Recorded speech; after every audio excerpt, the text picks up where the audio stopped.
This video is sponsored by BuyMote mobile app.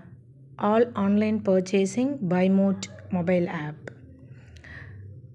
Hi friends, இந்த வீடியோவில் என்ன பார்க்க போகிறோம்னா சிக்கன் ஈரல் எப்படி ஃப்ரை பண்ணுறது அப்படின்னு பார்க்க போகிறோம். சிக்கன் ஈரலை நல்லா வினிகர் போட்டு வாஷ் பண்ணி வச்சுருங்க. அதுக்கப்புறம் கடாயில் எண்ணெய் வச்சுக்கோங்க. ரொம்ப சிம்பிள் தான், கம்மியான இன்க்ரீடியன்ஸ் வச்சு சீக்கிரமாகவே ரொம்ப டேஸ்டியான ஒரு ரெசிபி பண்ணிடலாம். எண்ணெயில் இஞ்சி பூண்டு பேஸ்ட்டு போட்டுக்கோங்க. நார்மல் இஞ்சி பூண்டு பேஸ்ட்டை எண்ணெயில் போட்டு நல்லா அதோட பச்சை ஸ்மெல், இஞ்சி பூண்டோட பச்சை ஸ்மெல் போகிற வரைக்கும் நல்லா எண்ணெயில் தாளிச்சுக்கோங்க. அந்த எண்ணெய் பிரிஞ்சு வரும்னு சொல்லுவோம்ல, அந்த ஸ்டேஜ் வர வரைக்கும் இஞ்சி பூண்டு பேஸ்ட்டு வந்து எண்ணெயில் நல்லா வதங்கணும். இந்த மாதிரி வந்துருச்சு பார்த்தீங்களா, இஞ்சி பூண்டு தனித்தனியாக அந்த மாதிரி வந்ததுக்கப்புறம் அப்போ தான் அந்த இஞ்சி பூண்டோட பச்சை ஸ்மெல் போயிருக்கும். ஈரலை நல்லா கழுவி வச்சுருக்கிற வினிகர் ஆர் லெமன் இல்லை மஞ்சத்தூள் ஏதாவது போட்டு கழுவி வச்சுருங்க. அந்த கழுவி வச்ச ஈரலை வந்து வதங்கின அந்த இஞ்சி பூண்டு பேஸ்ட் வதங்கினதுக்கப்புறம் அந்த கடாயில் போட்டுருங்க. ரொம்ப மினிமம் இன்க்ரீடியன்ஸ் தான் யூஸ் பண்ணியிருப்போம், ரொம்ப கம்மியாக தான் இருக்கும். இஞ்சி பூண்டு பேஸ்ட்டு போட்டாச்சா, அதுக்கப்புறம் அது என்ன பண்ணணும், அந்த தாளிப்பில் போட்டதுக்கப்புறம் வெந்துட்டுருக்கும்போது ஒரு 1/2 ஸ்பூன் மஞ்சள் தூள், ஒரு 1.5 ஸ்பூன் வந்து மிளகாத்தூள், அவங்கவுங்க காரத்துக்கு ஏற்ற மாதிரியும் அதோட குவான்டிட்டிக்கு ஏற்ற மாதிரியும் போட்டுக்கோங்க.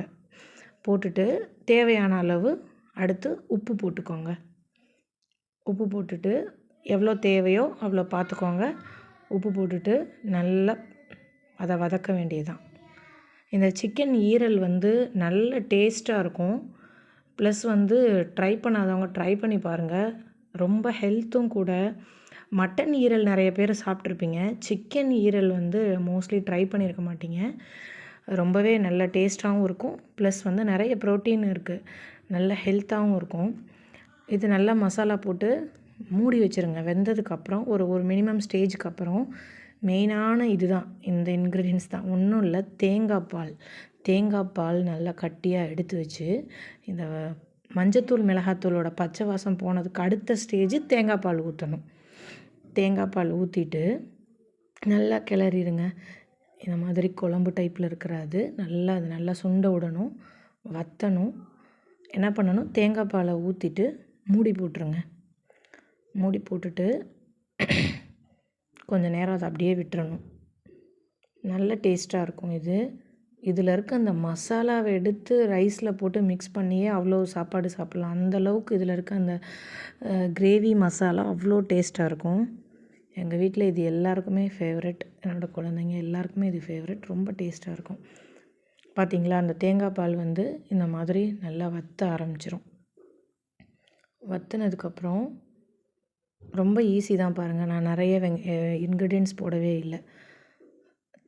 இஞ்சி பூண்டு, மஞ்சத்தூள், மிளகாத்தூள், உப்பு, தேங்காய் பால், இவ்வளோ தான் இதற்கான இன்க்ரீடியன்ஸ். தக்காளி தேவையில்லை, வெங்காயம் தேவையில்லை, எதுவுமே தேவையில்லை. நல்ல டேஸ்ட்டாக இருக்கும். இப்போ பாருங்களேன், அந்த தேங்காய் பாலெல்லாம் வற்றிட்டு எண்ணெய் பிரிஞ்சு வந்துருச்சு. அவ்வளோதாங்க, அடுப்பு ஆஃப் பண்ணிட்டா அருமையான